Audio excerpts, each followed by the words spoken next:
So I have to give a disclaimer that this does not have evolutionary game theory, doesn't even have game theory in it. But I do think that there are some nice connections of how we might be able to reframe this. And I've been really enjoying being here. I originally fell in love with game theory, and that's how I started getting into research. So I'm really, really happy to be here today. I'll tell you about this fun project, which has been several years coming. It's a project that I started when I was at Northwestern with my PhD advisor, Danny Abrams, and now is just coming to fruition. And the title of Fashion Changes, but Style Endures is actually from a quote from Coco Chanel.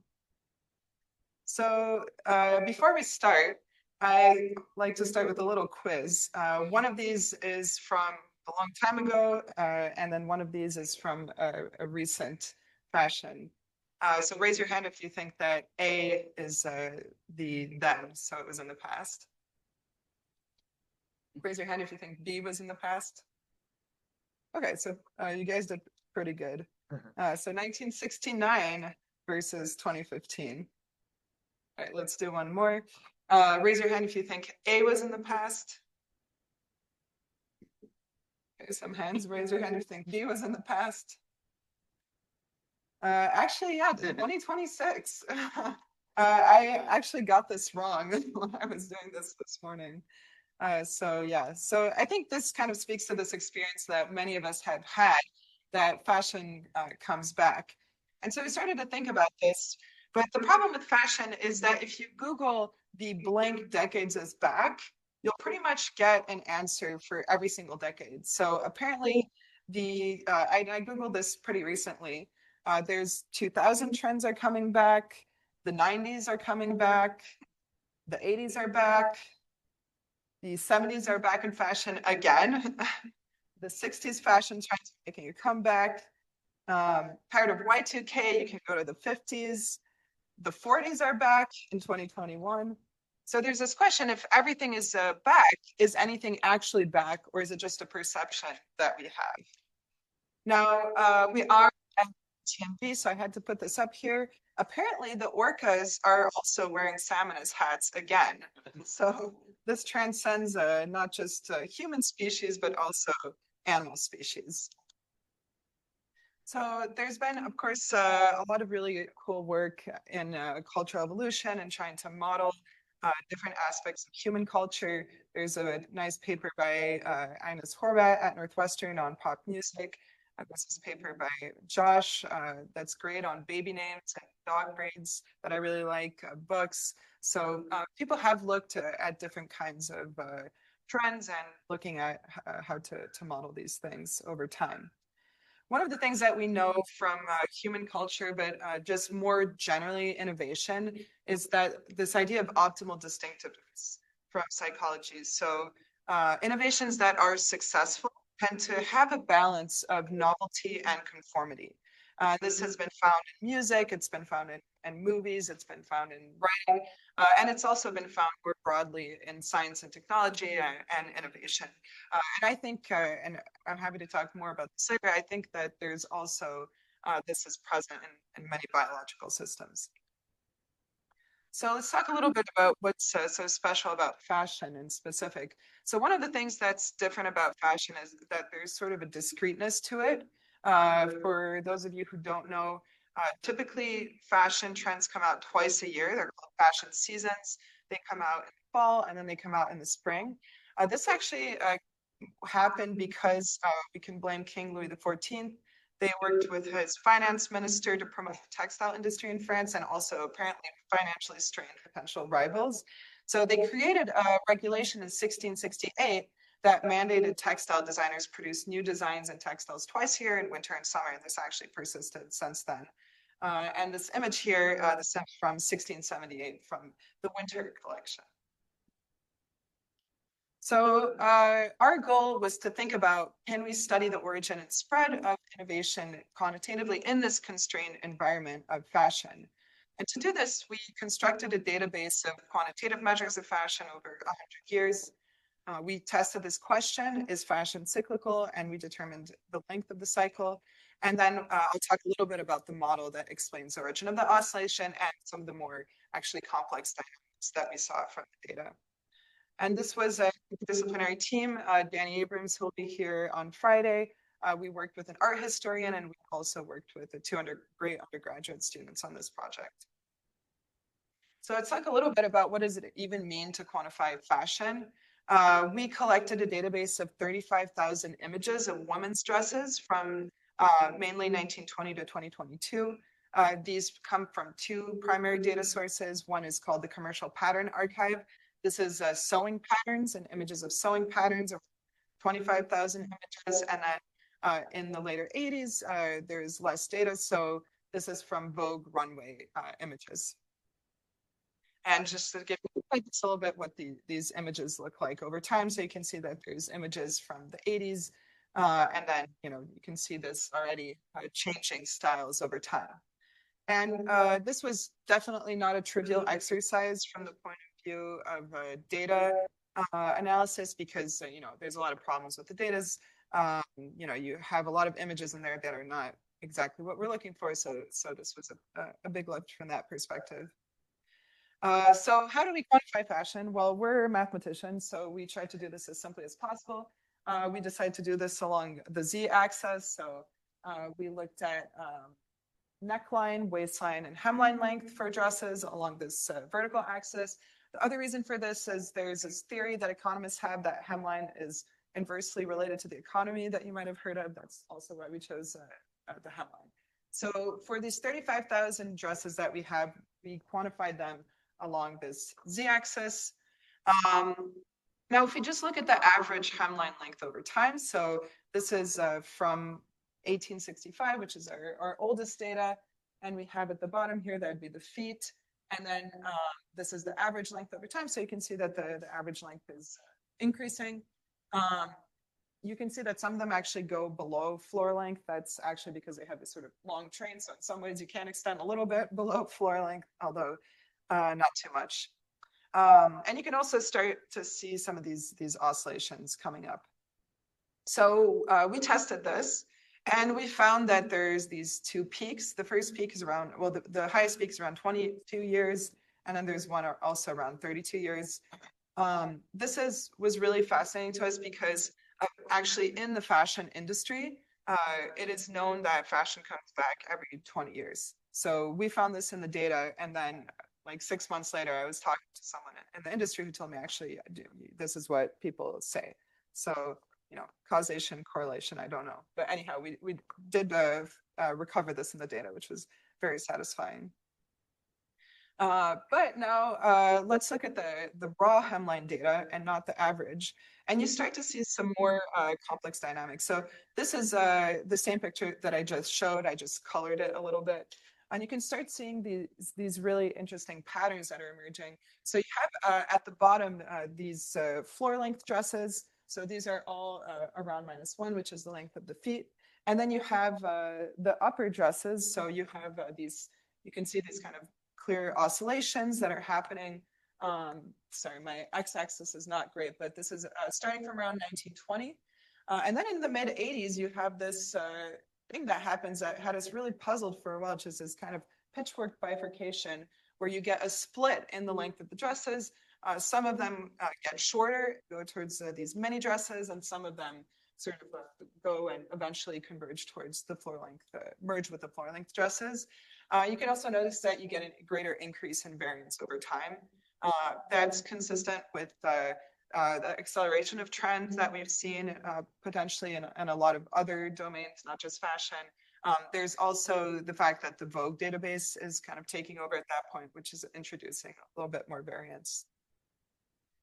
I'm going to focus on the hemline just for the sake of this talk, but we also did this for waistline. And you can see some really interesting dynamics emerging. You can kind of see these oscillations again. You get this really funny thing in the 1920s. It's very characteristic drop waist. Drop waist means that the waist, in some cases goes longer than some of the shortest dresses in our database, just kind of continuously goes down and eventually jumps back up. And this is the neckline. So this case, it's a little hard to see, but you get these oscillations, and you kind of get this secondary shadow trend where you get oscillations that are opposite. All right, so when we set out to model this, we thought of a couple different ideas. There's this nice quote by the French designer NSF, who says the problem with fashion is that it goes out of fashion. So there's this kind of intrinsic dynamics to fashion trends that they need to be different from the past. There may also be extrinsic factors, so maybe fashion is driven by the economy, like economists like to say, or celebrities, or political events. But what we wanted to focus on was these intrinsic factors. So this idea that you need to be different from the past, and then this idea of optimal distinctiveness. There's also, as I mentioned, these kind of interesting characteristics to fashion, which are a little bit different from some other human cultural trends. So you have this discreteness, that you have fashion seasons twice a year, and you have this boundedness. So your dress can pretty much get only so long or so short, as opposed to maybe art, for example, that might be able to go further off in different dimensions. And yeah, you can see that there's this 20-year rule in fashion that I pulled off the internet. So when we started to look at this model, we had different ideas. We thought of maybe some leader-follower dynamics that was not present in the data. And then we thought of sort of cultural evolution models, which didn't exactly work in our case, because the thing is, we weren't necessarily looking at the fraction of a population that was adopting a certain type of trait, but more that the trait itself, like the hemline length, was varying continuously. Although I do think that there might be some connections here. So what we ended up with is this optimal distinctiveness model. And I'm going to go through it a little bit. So we represent this fashion as the evolution of n interacting agents, and each of them has state xi. In this case, the state might be the length of the dress. So each agent is going to be optimally distinct from three things.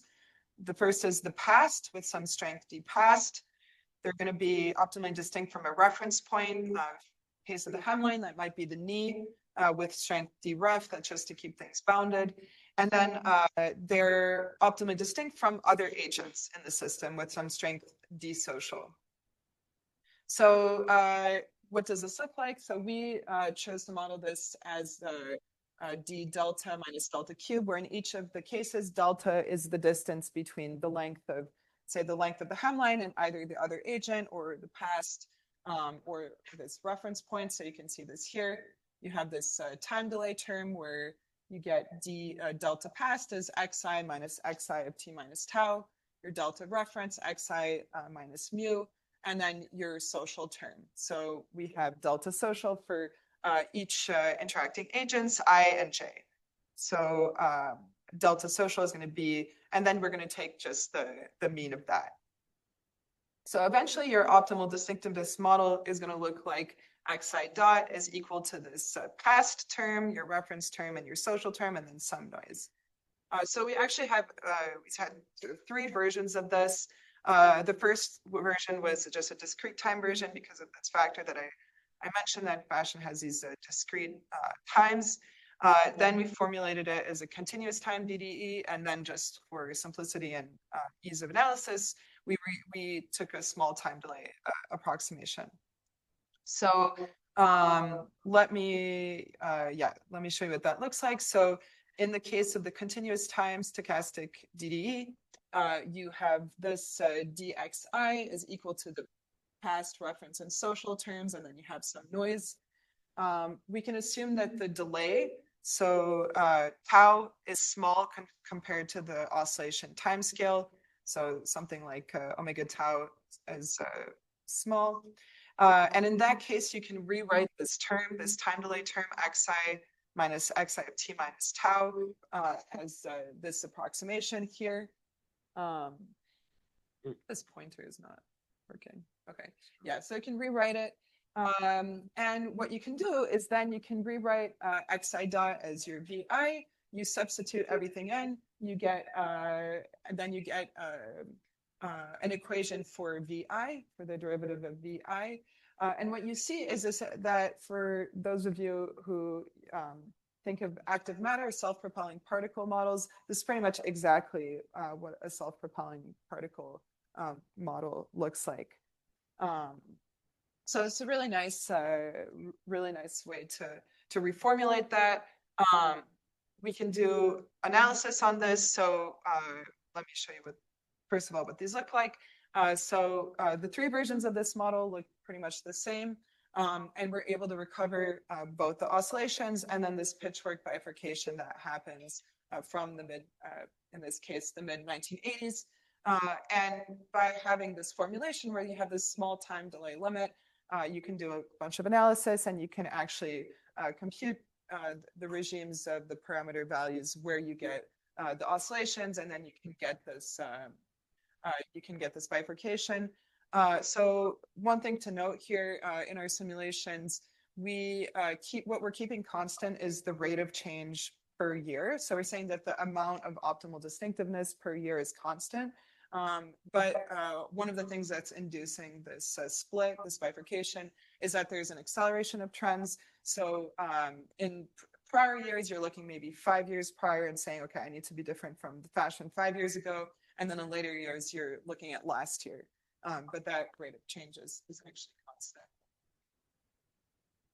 Okay, so I think to quote Coco Chanel, fashion changes, but optimal distinctiveness endures.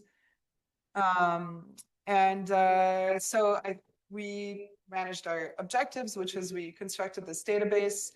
We showed that fashion is cyclical and actually matches what's known in the industry, that it's 20 years. And I think this model of optimal distinctiveness could be applicable to a lot of other systems, both in fashion, but also some of us were talking yesterday in animal systems where you have, let's say, a group of males, and the female has to decide which male to mate with. If the male is just too different, then it might even be unrecognizable. Versus if it still needs to be able to distinguish itself sufficiently from its peers for the female to decide to mate with it. And then just for fun, we looked a little bit at this. Does economic condition influence fashion styles? Pretty much no. There's some small correlation before the 80s, but aside from that, no. I just wanted to mention for fun, I gave this talk at American Physical Society conference about a month ago, and it was kind of crazy. This kind of blew up. People thought it was fun. So I got to talk about this in a lot of different places. I was even on TV to talk about this stuff. So yeah, always great to see math in the news. And finally, I would like to show this.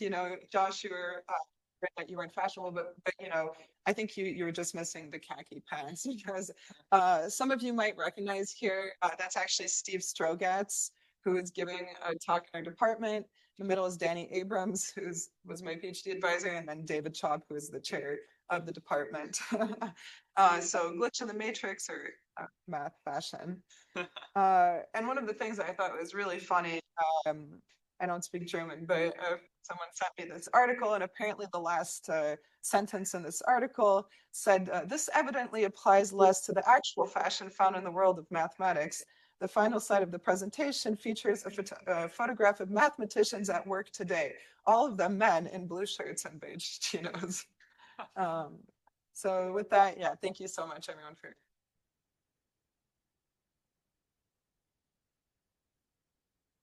Okay, thanks very much, Emma. We can have a quick question for Emma while we invite the next speaker. If you have come up and start to assemble yourself here. Great. How about men's? I mean, there are not enough data, or did you as a analyze the men's fashion data? Yeah, so originally when we set out to do this, actually Danny had the idea of the width of men's ties, which is even better because that would be one dimension. Well, I mean, just one point, but we couldn't find data on the width of men's ties. So if anyone knows of it, I'm all ears. Another question that we say is Thank you. Any other quick questions for Emma while we're swapping slides? So it's interesting to me. First of all, great talk. It's interesting that there's no factor in your model. There's no desire to follow the trend in any sense. It's all. Or I can put it on my. Well, it's optimal distinctiveness. So it's a balance of conformity and wanting to be distinct. So you have that d delta minus delta cubed. So if you're getting too far, that's pulling you back in. Got it. guess there's another one. I have a, so go ahead.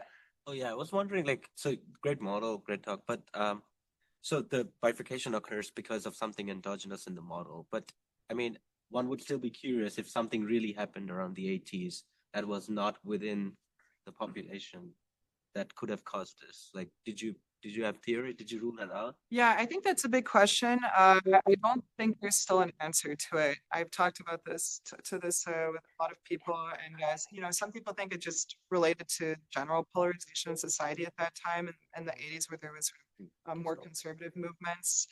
Some people think that there's just women had more clothes total. So maybe, you know, you had for different functions, short skirts, long skirts. But I think what's cool about it is that you can get this bifurcation just from intrinsic things like